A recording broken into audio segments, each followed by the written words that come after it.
નમસ્કાર, આપ જોઈ રહ્યા છો જનસાક્ષી ન્યૂઝ। નજર કરી આજના મુખ્ય સમાચારો પર। અંકલેશ્વરમાં નશાના કાળા કારોબાર સામે મોટી કાર્યવાહી કરવામાં આવી છે। અંકલેશ્વર જેડીસી પોલીસની ટીમે મળેલી માહિતીના આધારે સારંગપુર વિસ્તારના મીરાનગર નજીક આવેલા ઓમનગરમાં એક મકાનમાં દરોડા પાડ્યા હતા।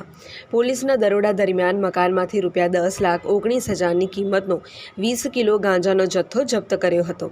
તપાસમાં બહાર આવ્યું કે મકાનમાં ગાંજાની નાની નાની પડીકીઓ બનાવી છૂટક વેચાણ કરવામાં આવતું હતું।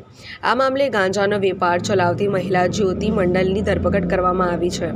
પ્રાથમિક તપાસમાં સામે આવ્યું છે કે ગાંજાનો જથ્થો મૂળ બિહારના મિથુન મંડલ દ્વારા મોકલવામાં આવતો હતો। હાલ મિથુન મંડલ ફરાર છે અને પોલીસે તેને વોન્ટેડ જાહેર કર્યો છે અને સમગ્ર નેટવર્ક સુધી પહોંચવા માટે વધુ તપાસ શરૂ કરી છે।